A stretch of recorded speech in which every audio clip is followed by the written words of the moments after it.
Welcome back, all you kings, queens, and in-betweens, to another episode of the what?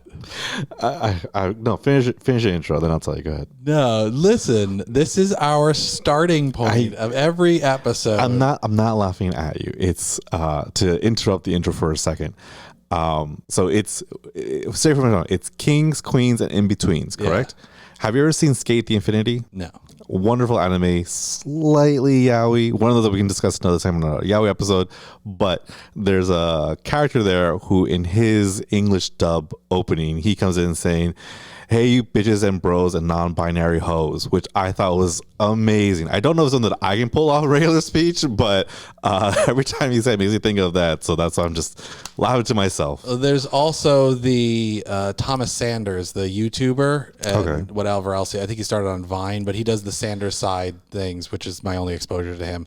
But he does guys, gals, and non-binary pals. Oh, okay. And he was actually the inspiration for Kings, Queens, and In-Betweens. See, I thought it might have been a Skate Infinity thing, but I wanted to keep it, the original theming of King's Entertainment Reviews was jesters. And that's perfect. So yeah, a little behind the scenes there on where that came from. And we purposely don't put a hyphen in it when we write it out because there's a book that has in-betweens with a hyphen in it. So, but skirting around those legal issues. Yeah, we didn't realize that was a thing until literally last month when I was looking around at trademarking. It's so hard to make content now because you could really think something is just coming from your brain, and it could be, but someone could have thought of something similar, and all of a sudden now you have to change it or put in a hyphen here, not there, and there's just so many things out there as a whole. Yeah, we're starting this episode off with copyright and trademark law. Welcome to our copyright podcast. Yeah, I am not a lawyer, but we're going to talk about something that has to do with lawsuits,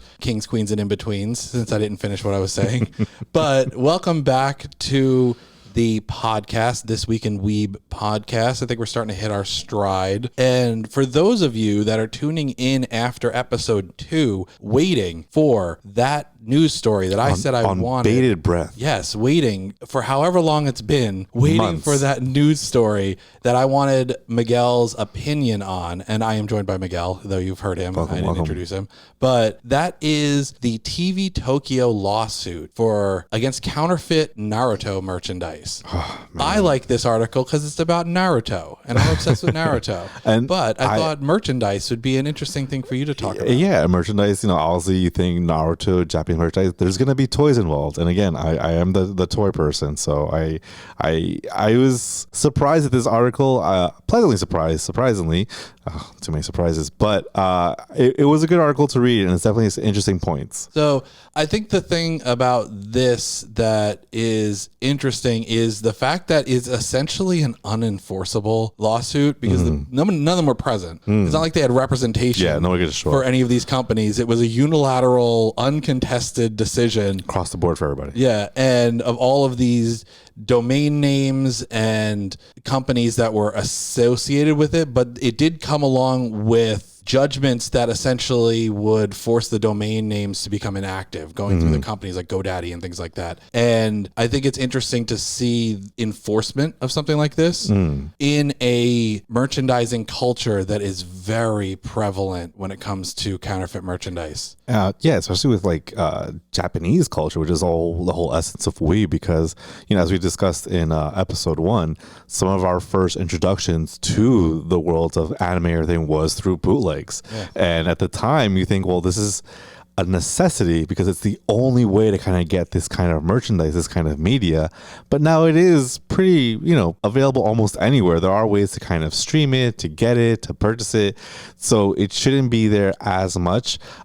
But for certain people, we discussed toys last episode, and if you can't afford that $400 Soul of Chokogen figure, there might be a bootleg version of it that's probably not gonna be the best for $100. So it depends. I think as long as merchandise has existed, there is gonna be a bootleg version of it, but it is good to see that it's being enforced to kind of reduce that, to the detriment, I feel, of probably many, but still. It's to the detriment of a lot of the smaller people that do a lot of things. And that's the thing I want to touch on in a second. But talking about streaming illegally at this point, that's because that's like the big thing when it comes to anime content. Because you were talking about, when we were younger, there wasn't a way to get this outside of going on Pirates Bay, or at the time it was Kazaa or LimeWire or things like that. And that was the only way you could do it. There was no other way for me to watch anime unless it happened to get an English dub and I could buy the VHS. Like I had a lot of the DBZ ones, but not every show got that. No. And there was not really any other way of getting it. You had to download it. You had to stream it illegally. It was the only way to do it. Now you can find any show streaming for the most part. Yes. One version of the dub or another that say like, oh, I can finally watch Evangelion again, but I have to watch the Netflix dub. I can't watch the original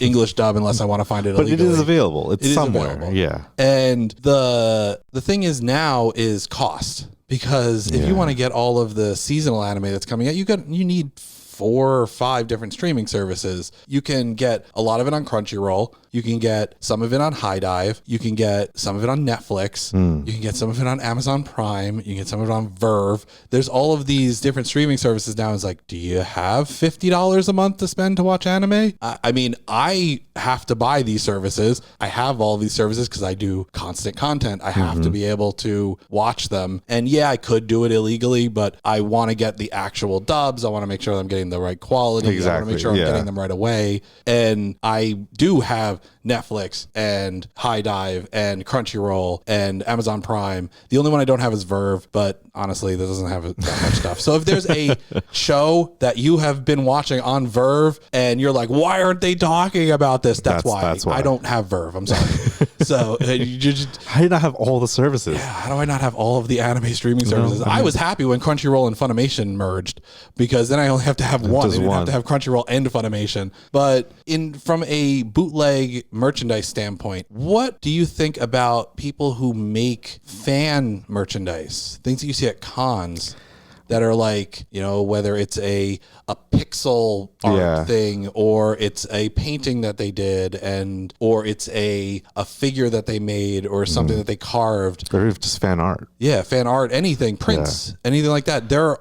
That's most of what a con floor is. Yes. Is unlicensed, it's unlicensed fan work and pops. That's pretty much any con floor. That's all you need nowadays. That's hard to say. I think more than anything else, it has to, and this may be just me justifying my own actions and purchases, but I think it has to talk about what the passion that goes into it is. If it's somebody who's just trying to make a quick buck, so they are making customized pops because they know it's hot in the street of Jujutsu Kaisen figures, then it's annoying. They're obviously not official. They're not licensed. They're their own things. It's definitely not the best. But if you're a person who, and again, things that I've bought, who love Transformers, or you love Voltron, or you love Eevees, and you make like Pearl art of them, or pixel art Pearl art, or fan art, or you have little plushes or keychains. Absolutely, because it's not only your own thing, but you can tell that the passion is this person who actually enjoys this and is sharing their love for it through their medium. I will not disagree with that from a moral standpoint and a personal standpoint. And we are definitely purveyors of, just looking around the studio and our apartment, most of the stuff we have is not licensed merchandise. It's stuff that we got from cons that people drew and things like that. But the licensed stuff that we have is like the figures and things that we have. But from a legal standpoint, after this can kind of set a precedent for counterfeit merchandise, it's counterfeit merchandise. And what does something like this do to that market? I think it also depends, like, what is this person actually making? If, Will the Weeb, who's going to Otakon to sell his Naruto keychains, he's going to make at most maybe $100 in profit after he's gone his expenses, the price of his booth, trying to promote himself, everything. That's it. He's doing it because he loves Naruto. He wants to get it out there. He has fans who like it. He has friends who like it. He put like, hey, I can make some money from them that I enjoy as well to share with other people who enjoy this as well. Should we take legal action against him? I would say probably not, because what are you really doing? It's someone who's kind of just, it's free marketing. If anything else, it sounds like, oh, hey, where is this from? It's from this anime. Oh, what anime is that? Then boom, they have another viewer who will eventually buy the officially licensed things anyways. But there's a difference between, little Susie Snowflake who's selling her things at a con versus a major company in another country who's sending over purposely counterfeit things, trying to pass it off as officially licensed in order to kind of take away from their greater profits. The people you find in conventions, I understand legally they are going against what these laws are set up for, but in all honesty, for what they're making, for what goes into it, for what they put into it themselves, they're barely making enough to sometimes just cover their fee for the convention itself, compared to a larger company that sells a product in different like bootleg stores and everything else. They're looking for the mass market of people. How can they now take this from the much bigger lion's share of it? Yeah, I definitely agree with that perspective. I think that they should be allowed to make their fan art. And I also agree with things like making fan games and things like that for video games. There's a lot of, we were talking about FNAF in an earlier episode. There's a lot of FNAF knockoffs that are out there that go onto Steam and things like that. And I think that should be allowed because you're not marketing it as an official FNAF game. Exactly. And I think that kind of goes with fandom. You've made such a great product or such a great character or game or anime that people love it and they want to celebrate it and have it in as many forms as possible. Speaking of Eevees, I'm a huge Eevee fan. I'm a huge Eevee, specifically Sylveon fan. There is not a lot of Eevee Sylveon merchandise marketed towards men. So now if I want to get not a brony community, it's really not officially licensed. When you go to the Nintendo world and what used to be Pokemon World, or I think now it's technically Pokemon. No, I think it's Nintendo World. Yeah, Nintendo World. And you look up the Eevee Sylveon merchandise, it's, very stereo gendered kind of focused on, well, females are going to like Sylveon, so we're going to get these baby doll tees or these tiny little backpacks, and that's the one that's going to sell. As someone who doesn't really have a need for a tiny backpack and has probably never fit into a baby doll tee, that doesn't really do much for me. So if I find someone online who is possibly selling a Sylveon shirt in my size, or a Sylveon, book bag that's actual functional as a book bag, jump at that. I'm probably going to get it. It just makes sense for me because I want to celebrate something that I enjoy in a way that I want to enjoy it. Does that open the door for a lot of kind of bootleg and knockoff things? Absolutely. But again, I'm also trying to see where can I support artists and people doing that. I have some friends who do amazing Pokemon art, and I bug them all the time like, hey, I will commission you to promote you more and to buy your art because it should be celebrated. They enjoy this as much as I do, and they acknowledge that, and they want to share that with me. So they should be compensated for their time and effort. Something that is kind of relevant to this is there was a story not too long ago, and I was just looking it up, that there was this woman who got in trouble for making handmade merchandise for a country star that she liked. His name was Luke Combs, and she was sued by his team. This says Harness was shocked to discover that she had been sued by Combs for selling counterfeit merchandise. A federal judge ordered Harness and other defendants to each pay $250,000 for handmade. Do they really t-shirts. think she made $250,000 from that? I know she was locked out of her Amazon account, and Luke Combs ended up reaching out to her, apologizing, saying that this was done on his management team and this whole thing. Because like he wasn't involved with it, and he gave her some money. I don't know if she ended up having to pay that money, but because this article that I found doesn't say that. I would imagine if he felt sincerely the way you mentioned he does, then he should have the power to tell his attorneys drop the lawsuit. If a judge already said it, though, I don't know. I just also feel like, unfortunately, the jaded person in me thinks that he probably also goes as a publicity stunt and say, no, of course I give her some money. Like, so by the way, I'm going to give you this $3,000, but you owe us a $250,000. By the way, like it's all publicity. It can say that he gave her something, but it's not going to offshoot it's going to offset what she's already kind of has to pay out. I don't know. I mean, once you mentioned the Amazon store, now I'm like, oh, well, now that does get a little bit trickier because now she's like a full store to sell these en masse. Again. Well, she had just like her own little Amazon store that was like, it was only a personal thing. Okay. But this is a small person that is being hit with a judgment so like that's precedent. It's legal precedent. Luke Combs, and I am not familiar with Luke Combs, so I apologize. I'm not familiar with but him I either. can't imagine that his business, bottom line, was going to be affected. They weren't T-shirts; they were tumblers. Yeah, she only sold 18 tumblers for a total of $380. I don't think that was going to offset his bottom line to put him in the poorhouse. I don't know what he does. I'm assuming it might be music of some kind. But I don't see that happening. Now, if you were to go after a company in China that's making bootleg, is he a country? I feel like he's a country star. Am I mistaken? It looks like a country star. Okay, if they're making bootleg Luke Combs, CDs, DVDs, whatever, and selling it en masse, and yes, by all means, shut them down because you're taking his hard work things. She's making tumblers that they probably don't make in his day, and the people who are fans of his can say, hey, I would love to have this. Great, I make this too. You should enjoy him the way I do.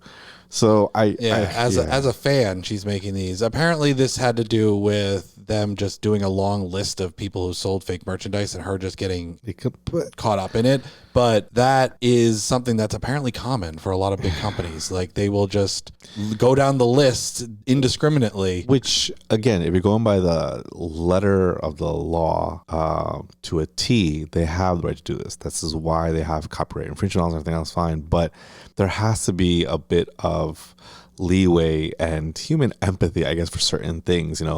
Speaking for myself, the Superman S shield is a copyrighted thing. It is copyrighted by DC Comics and the family of the creators and everything else. Fine.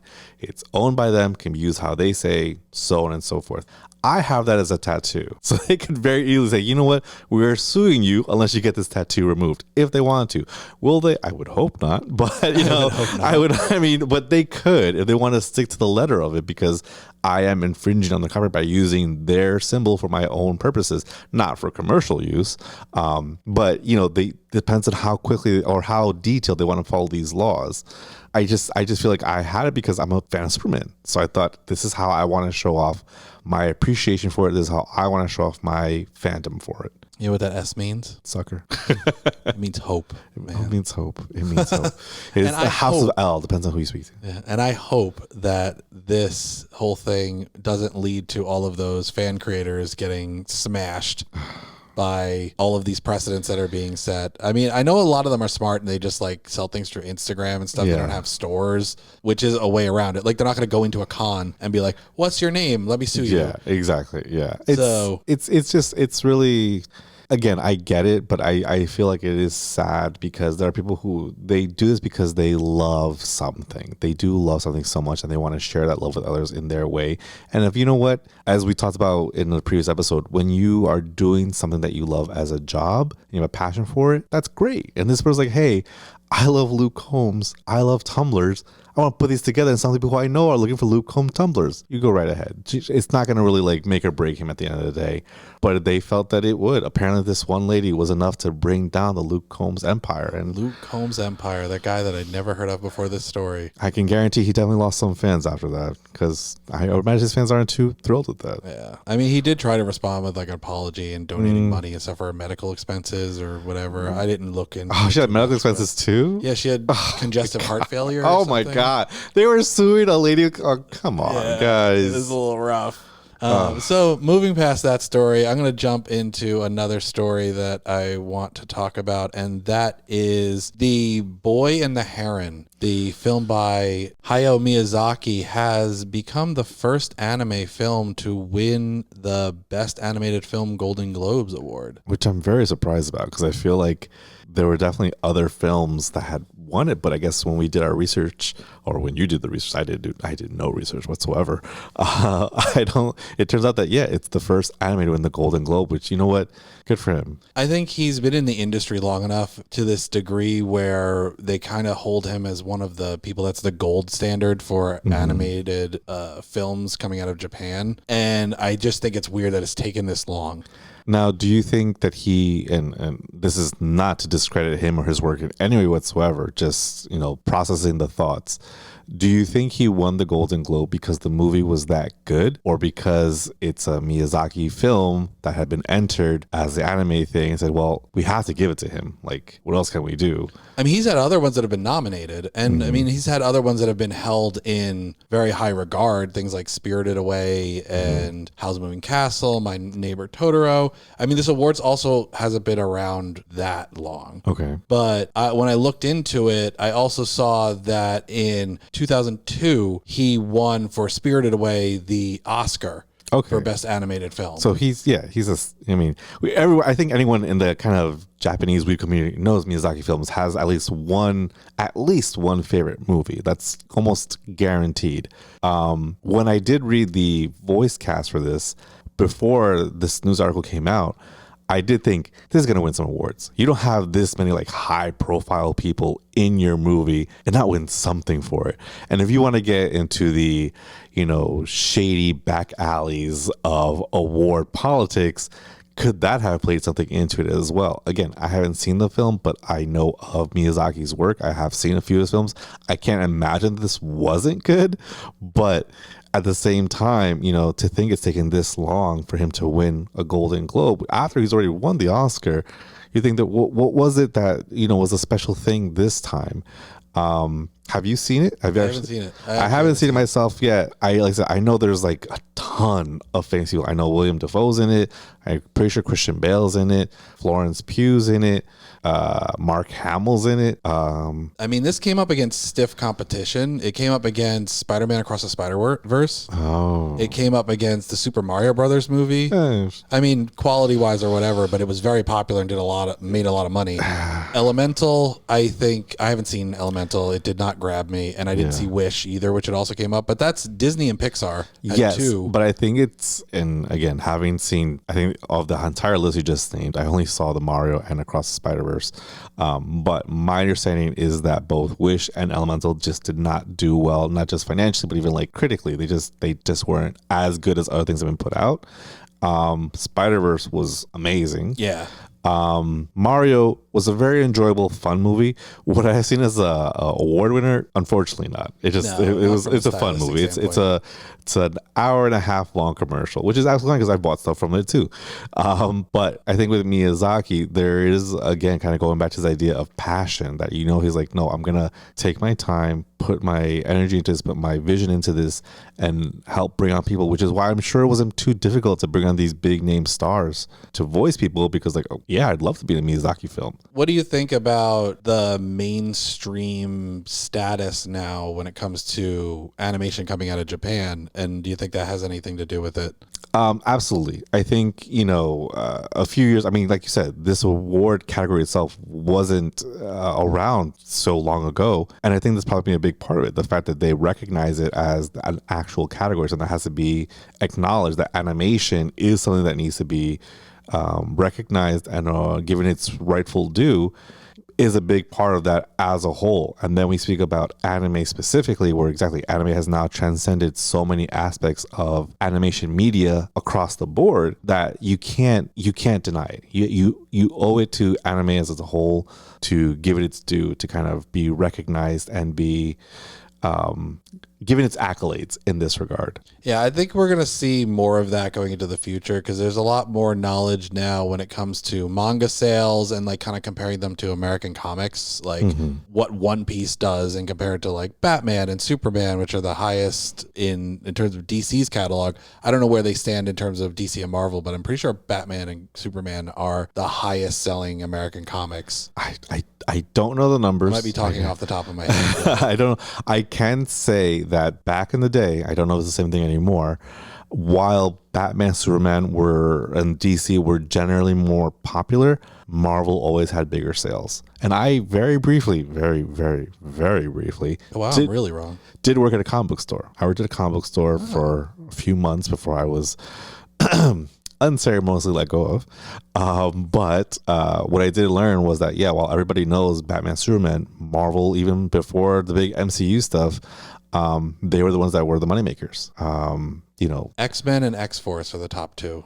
8 million copies sold as of November 2023 in this article that I'm reading, is 8 million copies sold for X-Men, and then X-Force is second. Single issues? It says X-Men number 1. Oh, it's X-Men number 1 specifically. Giant size X-Men? It says highest selling comic book issue of all time. Oh, wait a second. X-Men number 1. If it shows a picture of it, I want to guess. Is it the X-Men issue that's done with Jim Lee art, and it's like Wolverine and Cyclops in the foreground, and it has Magneto in the background?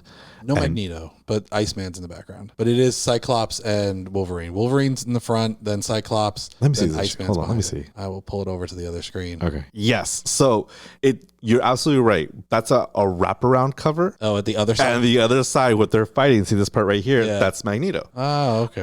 Yeah, that's Jim Lee art. That I absolutely believe that was one of the big things. I know specifically because it also was one of the big promotional things that they had when Pizza Hut had a big X-Men promotion thing as well. I think this is not the list I was looking for. I was looking for like as a franchise. These are specific things, but whatever. Comic series is what I was looking for. We'll do our research better and come back again next time. Either way, I think there's a lot more conversation when it comes around manga in the same conversation with comics now. Yes. When now I see, was it One Piece as a series has 523 million in approximate sales. That's up there. That's really up there. The interesting thing is, and I would love to just like learn more about this in my own like little Weeb journey, Weeb renaissance that we're having here is, unfortunately, comics as a whole, as a medium, American comics has been on decline for many years. Many comic book stores have just closed up and shut down. The sales are getting harder while the comics are getting more expensive. It's kind of hard to keep on certain writers and artists, and that's why there's always like changing storylines. Because of the fact that I don't want to say it's a dime market because obviously still around, but the focus is going to be more on merchandising and movies more than comics as much as it used to be. It's like a testing ground for the movies now. Exactly. But manga is, I feel, it's almost on the inverse, where it was kind of like quieter in the US markets before for, obvious reasons. And now it's the one blowing up. It's the one where you go to Barnes & Noble and there's a very, very wide manga section, much wider than the comic book section. You go to certain things on Amazon, top sellers are certain mangas and definitely not graphic novels. You go to certain conventions and the manga, cheaper manga things are leaps and bounds over back issues of comics. So I don't know if it's fair to say people say, oh, well, print is a dying medium. I don't think it's print that's a dying medium specifically. I think it's just a shift. And like you said, it's going to be that comics are no longer as strong of a powerhouse in the US as manga has obviously become. There's also kind of an inverse in terms of the results of releasing content. Like, I am a big fan of a lot of the MCU stuff and even some DC stuff, but I don't go and read the comics because I watched the MCU thing. But when you look at a popular anime series that was adapted from a manga, you will have a lot of people that go and read the manga. Like, there's an article I just saw from yesterday that says that Apothecary Diaries adds 7 million copies into circulation since the anime premiered. There are a lot of people that watch the Apothecary Diaries show, the anime, that never read it before, but now they're like, oh, I'm going to go read the source material. And I think that's a common thing when it comes to manga, when it's not like that with other... I feel like you might get some people who might go read the book if something was adapted from a book that was put on HBO or something. Like the people who watch Game of Thrones and then went and read the Song of Ice and Fire books. But I definitely don't think it's 7 million more people went and read the books. A lot of the people who watch Game of Thrones just watch Game of Thrones. Yeah, I think it's also it's very cliche to say, but what people usually have like in the original media, they know there's more stuff in the original media. But a lot of times, I think for some kind of Americanized things, the original media, what it has extra is like fluff that's actually been edited out to make it easier to digest in the movie or the show.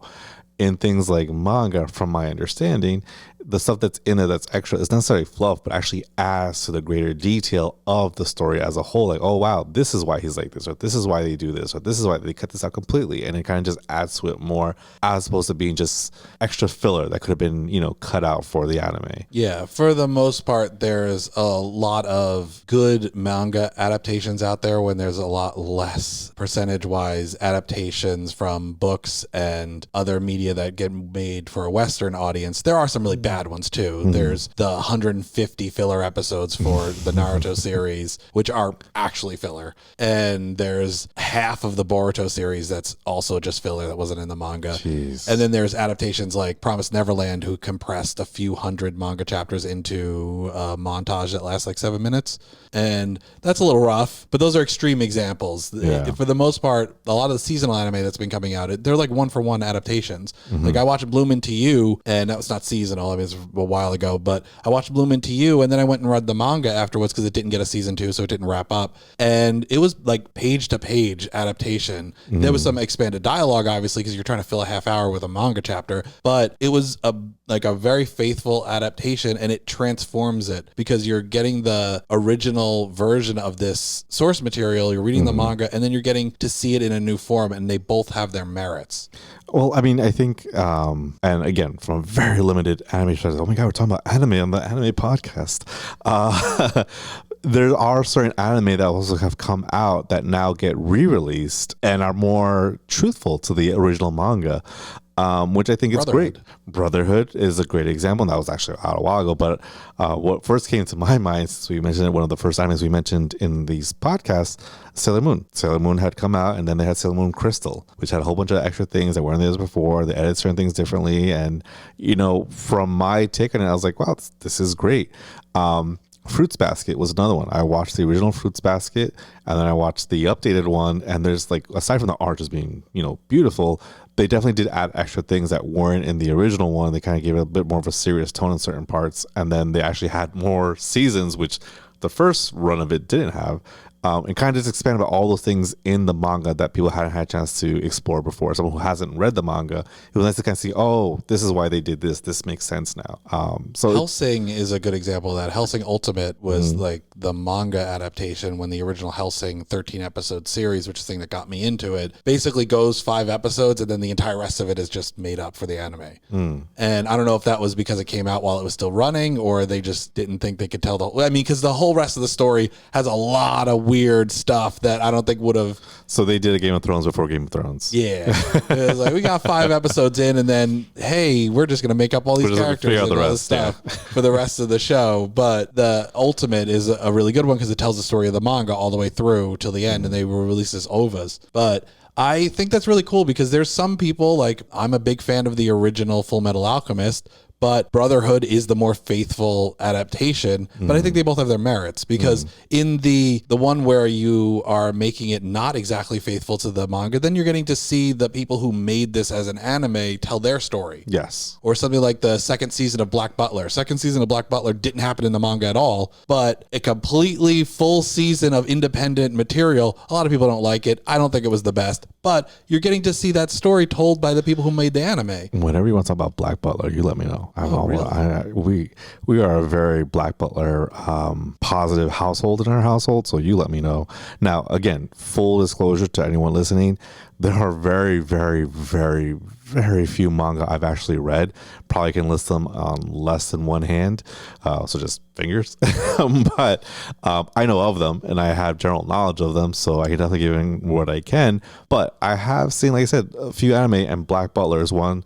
I haven't caught up with the Book of Murder, but we did saw the first season, saw the second season, I think technically the third season, and then the third season was the Circus? Book of Circus. We saw Book of Circus. I did see Book of the Atlantic, which I don't think we watched that. Actually. Oh man, that's possibly one of, when you think of hype things that are like maybe like OVA. I think technically it is OVA. Yeah, I think it is OVA. It's ridiculous. It's like fan service, but in the most beautiful, wonderful ways, and you just got to see it. There's so much about that. I was like, this is wonderful. Okay, so I have to go back and rewatch this, and we have a whole podcast that talks about we have multiple episodes. Like this is our we'll make October will be our Black Butler month. Black Butler month. Exactly. So I think we've talked through that story, and I think we can move on to talking a little bit about the weekly anime that we have been watching. We have 2 that we're going to cover today that we've covered before. We covered them in the first episode, and we're now 2 episodes in, and we're going to chat about them. And we'll have another episode where we catch up on collectively more of the weekly anime to make sure that we get our full thoughts on. And that may have come out before this or after this, and we don't know yet. I'm hoping after, but hey, if it's before, then you know our thoughts before we say them right now. Yeah. So what are the 2 anime that you are currently ahead on? So I am trying to keep up to date right now with Seventh Time Loop, Villainous something, Crown Prince something, ruling house something something tumblr.com by Fall Out Boy featuring Panic at the Disco. Okay, cool. So, and by that you mean seventh time loop, the villainess enjoys a carefree life married to her worst enemy. What did I say? The same thing. I think I was just reiterating what you said. Okay. So you watched the second episode. What are your thoughts on it? So the first episode, I felt like it kind of took a sharp turn that was expected in the long run, but they kind of just jumped the gun. So my thoughts were like, where are they going to go from here? And second episode, they show us where they went. They explained where the whole idea that we discussed last time of the calling her a villainess comes from. They kind of went into now the protagonist's life now in this city that the crown prince is the crown prince of, and they kind of go into some of her skills more that she's kind of picked up in her past lives and how she still uses and retains that knowledge to her everyday life, and kind of makes her a much more well-rounded person with so many skills that it's going to be, I'm sure it's going to be even more helpful as the story progresses. But I enjoyed it. They presented the protagonist in the light of both wonder and amazement of being somewhere she's never been before, despite now having lived her life now in the seventh turn. But at the same time, still always kind of keeping up her guard, being very aware and still very focused on her mission of like, how do things go awry that eventually lead to my death? But let me still kind of enjoy this and make this my lazy time around that I really just want to just laze about. How much of this do you think is just a framing device so they can have an overpowered protagonist? Because they do kind of yada yada through the seventh time loop thing in the first episode, where it's like, hey, we're going to take, I don't know, maybe 10 minutes to go through this whole thing and explain why this person is so overpowered and have all these skills. And they definitely are, but at least they're referring back to those skills. So she's very, clearly said that one of her lifetimes she spent it studying with an herbalist and learning all these things fine. So in this thing, she's like, hey, I know these herbs, I can make an antidote. Like, great. So she's using her knowledge. There was one where, she's breaking out of a carriage with a bobby pin, and the colonel, how do you know how to do this? Oh, I just learned. She goes, well, one of my past lives when I was a maid, and she did say that she spent her life as a maid, which I thought was interesting that you would choose to spend your life as a maid, but yes, you've gone and traveled the world. Like, yeah, you've traveled the world, you've done these things. Now I'm going to be a maid this time, which again, hey, you do what's best for you. Explains how the lady of the house would constantly get locked inside her room and she'd have to bust her out. So it's those like little things where it's calling back to stuff that they've mentioned and are playing out in interesting ways. I'm sure it's gonna be like, well, that's convenient, but it's adding to it in such a way so far that's cute. So I'm okay with it. It's also, there's a lot lower stakes at the moment. So it's not like a thing where they're trying to come up with a plot reason on why she's driving the plot forward, because the plot's just happening to her at the moment. Right now, her biggest thing is I need to not die. That's like her biggest thing, and trying to figure out what can I do to make sure I don't die in, I think she said 5 years time, which we have time. We have 5 years to get there, so we'll see how much of a time skips we get. We're gonna get. I would probably say by the end of season 1, she will finally learn. This is my guess, my preemptive guess. By the end of season 1, she's gonna learn what is like the one event that sets everything into motion, and it's gonna be something that goes, contradictory to what she wants to do. And now then season 2 is a time skip. You're very optimistic on the pacing on this. I am at the end of the 4th season, plus OVAs, plus the movie, plus the side story series of Danmachi, and I still don't know what's going on. Well, I mean, based off episode 1, it seems like they don't mind telling you a lot about the ending, and it is gonna be like, but now we're gonna figure out how we get there, kind of thing. So it's like, okay, what we end up learning is that there's a cousin of hers that never knew before, and they show up and they create a big rift, and and she murders this person. How do I stop my cousin from murdering this person? And that's what we're gonna figure out. So you think we're gonna get an actual explanation on why she's looping? No, I think that might be later. I think the explanation of why she's looping or how she's looping is completely separate to find out what is the exact trigger for the war. And now to figure out, okay, now I know this, what do I do with this information? And I have a feeling that trigger is going to be something that like The trigger is her father starts to like, oh my God, I have to stop my father kind of thing like that. Like it's going to be something ridiculous that has to like go against what she is. I definitely think there's going to be some reason why the person that is her quote unquote worst enemy at the moment is not the reason why the war happens, because that's what she thinks. Yeah. Right now, she thinks that he's the reason why the war happens over and over again. Like he takes over for his father and that leads to a He war. kills his father. Does he? Yeah, she said at some. Well, now you made me unsure. Damn, I could have sworn at some point she said that he kills his father and takes over from his father. Maybe he did. As he kill him.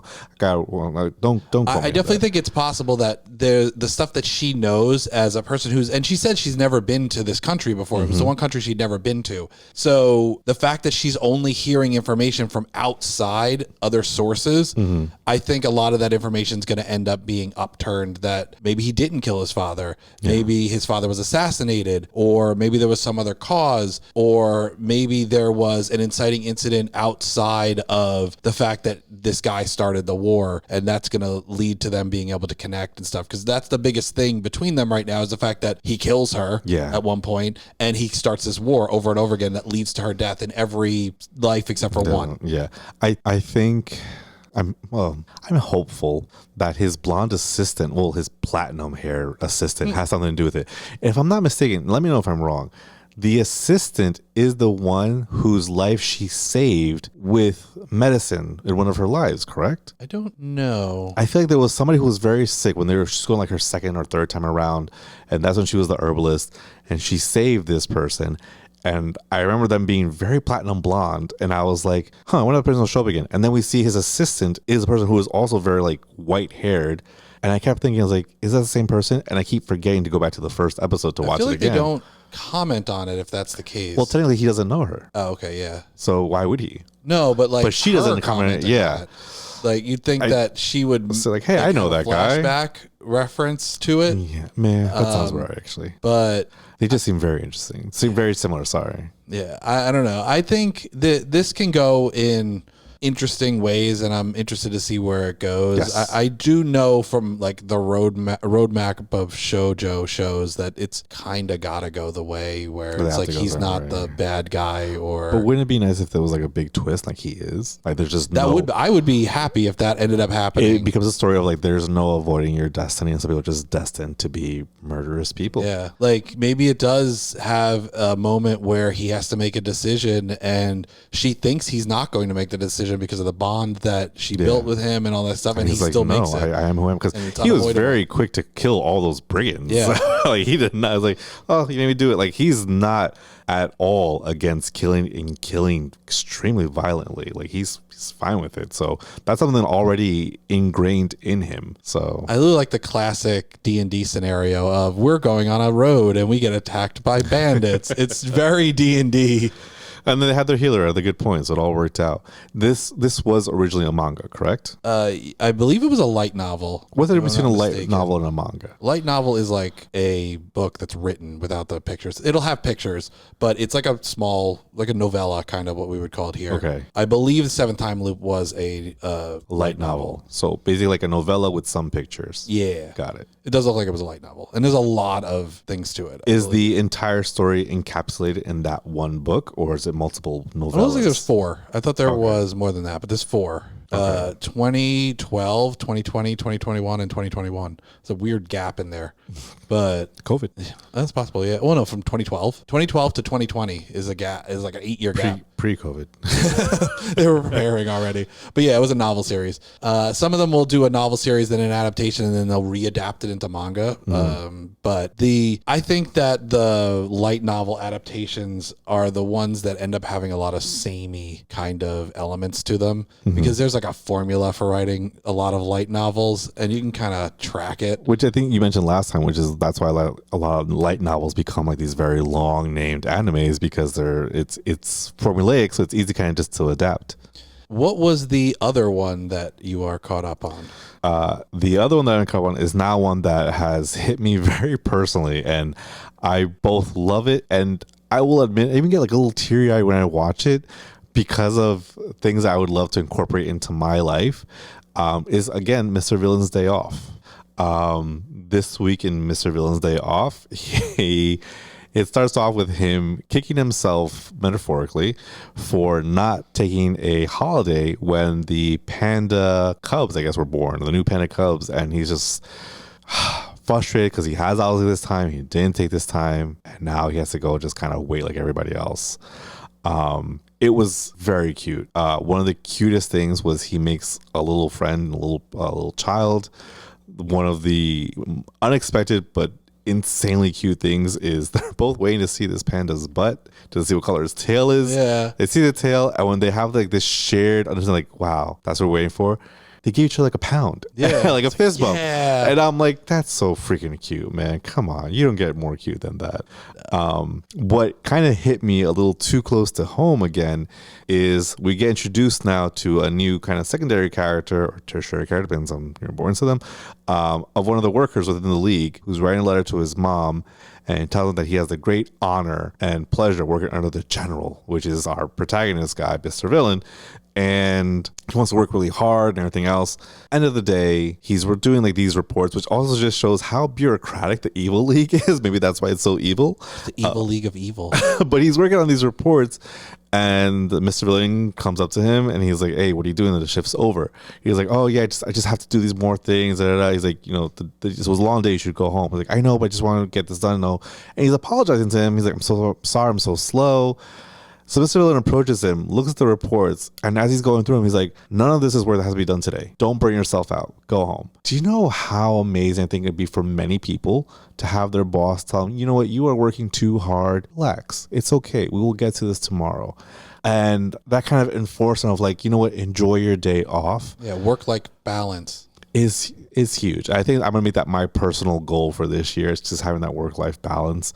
Maybe for the next few months, but after that, definitely gonna do it. But just kind of see him, and the kid, the little secondary evil person, does his day by going to the zoo, and he brings back a gift of little chocolate pandas or chocolate cookie pandas. It was very sweet, very cute. So we are learning a little bit more about not the nitty gritty of the evil organization, but we're spending more time there. Yes. And I was wondering if we were going to or not. And I think we are going to get more of that going forward to kind of merge the two sides of his life. I don't mind that at all. I don't necessarily mind learning more about the dynamics of the organization and everything else. I would still love for them to keep what they like actually do a secret. And that's perfectly kind of like, show us the day-to-day stuff, show us like the office aspect of it, the bureaucracy of it, because that's just kind of, I think it has the humor of it. And then he fights the Power Rangers every once in a while. And he fights the Power Rangers, and he fights them with a passion. You saw in the opening fight scene, he's, holding them off. He has his long tail, which they still don't explain how much to his tail. And it also makes me think, and again, it's all thoughts I've had while watching the anime. So he's a general of the Evil League. He's one of the highest ranking generals on Earth for the Evil League. But he has an apartment, and he has a place to stay.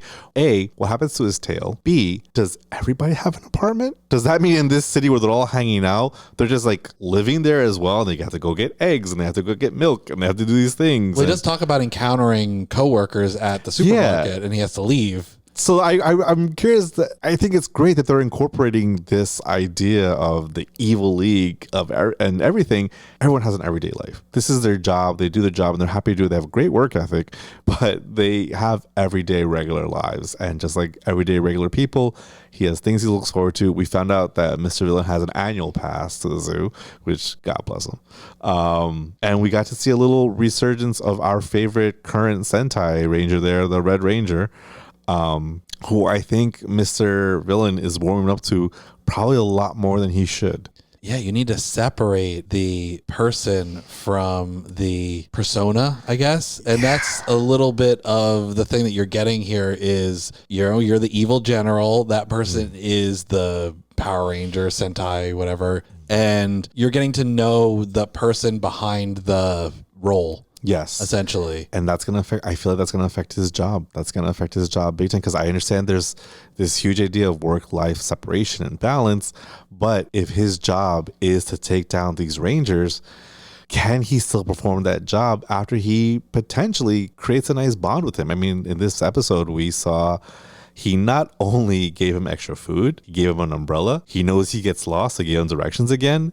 And, it's like, these are things that he didn't have to do. He could have just like, hey man, it's the truce today, be on your way, just be done with it, and that's it. But he's going above and beyond, and I don't know where he's going to maintain that line to kind of keep that separation. Yeah, because it's not just that he refuses to engage in the negative stuff on his days off, but he is going out of his way, and he's being nice in general. Like, to all of the people that he encounters, he's been nice and considerate. Yeah. So then it's like, how much does he really buy into the stuff that he's saying he believes in the evil organization if he's this nice to everybody? I think he does believe in it. There's one scene where they're at the petting zoo and he's surrounded by rabbits, and he feels that putting the rabbits on the ground is a horrible tactic by the barbarism of humanity, something along those lines. So he definitely sees that they're like, humanity is horrible, and he's so willing and excited to bring it all down and propagate the pandas.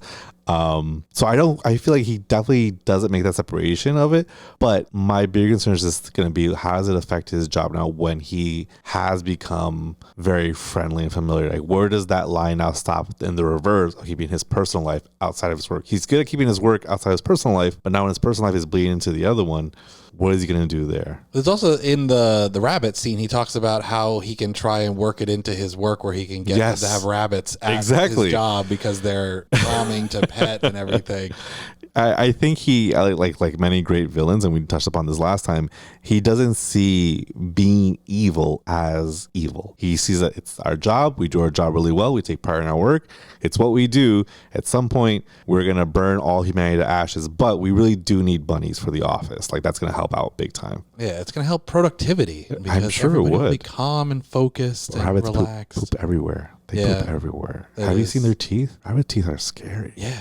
Like the buck teeth. They're like huge, sharp buck teeth. Like, I have pet rats that you've seen, and they have mini rabbit teeth essentially. But if they want to bite you, they'll go through your finger. Oh man, scary animals. But I guess rabbits, I feel like, have more connotation sometimes in Japanese anime because there's some popular uses of large groups of rabbits in an evil setting. Oh. Like in ReZero, there's a entity that is one of the, I don't remember what they were called, but there was like these three entities that represent sins, and one of them is gluttony, and it's represented by an entire swarm of white rabbits that just eat everything. That makes sense. And there's, in Jujutsu Kaisen, there's a technique that has a whole bunch of white rabbits that come in and swarm the horrifying. Opponent. I mean, there's a reason why Monty Python made that a thing. It's not just because he was funny, just because that's a very real possibility. Rabbits will murder. That's what I always think of every time I see the rabbits. I always think of the Monty Python thing. Absolutely. So these are two that you are big and hyped about and are super into following. I will be looking out for the Mr. Villain merch, official or otherwise. So next con you go to, you got to see the Mr. Villain merch. Absolutely. I hope I do see some. So like I said, we will go into more detail on the seasonal anime now that they're in full swing and we're getting a good sense for a lot of the shows. These are just the two that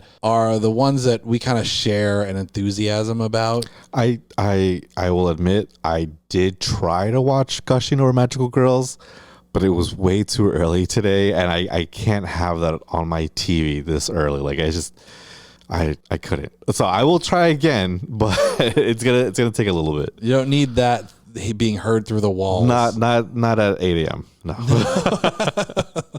But that'll be with the other stuff that we talk about. That'll be a bonus one for next time. The not safe for work and, Patreon exclusive. Patreon exclusive, absolutely. But if you do have anything you want to hear us talk about, if you have specific shows that you'd like us to do a deep dive on, whether it's seasonal from the last year or something like that, let us know. And if we have enough lead time, we can watch it and talk about it. You've led me, with some great recommendations so far, and I definitely love to hear what people have to recommend or suggest. I'm open to almost anything. I'll definitely give it a shot. There are some that I'm probably going to be a little hesitant towards, but if people are giving it a good recommend, I'm open to kind of at least trying a few episodes. Typically, what me and Elaine do when we do our Should You Watch content is we have 3 categories of shows. We have the I watched it for 1 episode. I am not interested in it going forward. We're not going to watch any more of it. And that's it. We just think it's bad. We think it's formulaic. Typically, it's formulaic when it's like that. Like a lot of the isekai stuff that comes out is I'm trapped in another world with my cell phone, or I'm trapped in another world, but I'm a vending machine. I'm trapped in another world, but I am a pig. I'm trapped in another world, but I can walk backwards really effectively. It's all of those kind of things. And they're all kind of so formulaic that, yeah, there might be some new characters that are kind of cool or things like that. Unless it has like an immediate crazy chick archetype in the first episode that immediately grabs me, then I'm like, I've seen this before. I know where the story's going. And if your little hook is not good enough to grab me, then I'm not going to watch it. So a lot of that stuff we just kind of discard. Okay. And we have the other version of our tentative, which is we're going to give it the 3-episode test. That's the typical test you apply to anime. Usually it takes about 3 episodes to get it into its stride.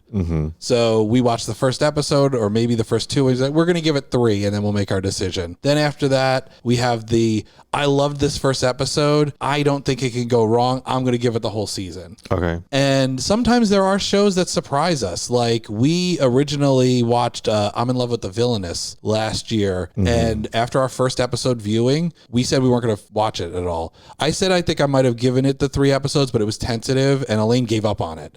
And after watching the 3 episodes, I'm like, I actually kind of like this. And then I ended up making a video later on that's like, you should be watching this after I watched the whole season. Okay. And I kind of want to go read the manga, but I also kind of want to wait to see it in the anime because I really like the American voice actors. But I don't know if I'm going to be able to read any manga of things we've watched, but I'm happy to watch the anime. Did you watch the Demon Lord one? This is not the title, but something along the lines of like I've been isekai'd and I'm a demon lord now. Let's look it up. Demon Lord. How to capture a demon lord, how to train a demon lord, how to train your dragon demon lord, how to summon a demon lord. How to summon a demon lord. I haven't watched that one. That's a good one. Is it good? That's a good one. It's my form, like I mentioned before. How not to summon a demon lord. Yes, actually, that's actually more appropriate or correct. But it's, as I mentioned before, it's my version of things where it's ecchi light, so like highly suggestive and anything else, but it's not outright, gushing over magical girls. It's very suggestive, very certain scenes. Heron is definitely comes to mind.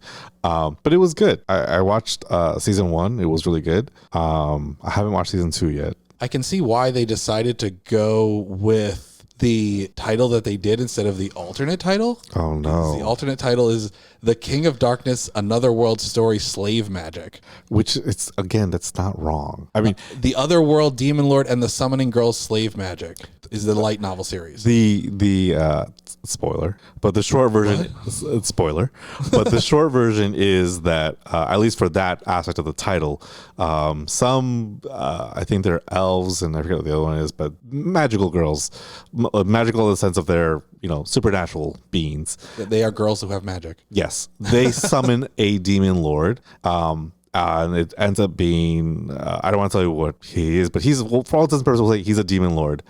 And once they summon him to control him, they do like slave magic on him to kind of keep him tethered to them, not realizing that he has something like mirror force, basically. And so it rebounds on them. And it rebounds them, so now they are his slaves. And hilarity ensues. Definitely watch that one. I'll give that a shot because that was one that was recommended to me a while ago and I just never got around to it because I'm on that seasonal anime grind. I know. You are what's hot in the street. Yeah, hot to trot. But I mean, these designs look hot, so yes, I'll have to give it a shot. It's also on Crunchyroll, so that's nice and easy. It's not on Verve. Well, bring it full circle. Yes. So on that Verve note, then we will definitely come back and see all these wonderful people again in the next episode. Absolutely. Like the video if you're liking it. Keep leaving those suggestions down in the comments. Let us know what you want us to watch, what you want us to talk about. Any questions, we can just answer them. Yeah, if we start getting enough questions, we'd make a whole segment of people's questions. Yeah, we could absolutely do like a mailbag episode if we have enough questions. But yeah, like, comment, subscribe, leave a comment down below. Hit that bell. Don't hit people. Share the video. Yeah, I'm good. good. Yeah, make sure to hit that time card when you're clocking out of work for your work-life balance. Yes. Hit your time card at the time you're supposed to be leaving. Do not work after you've hit that. Unlike me, who I'm going to go home and do some work now. Well, we'll catch you in the next one. All right. Take care, guys.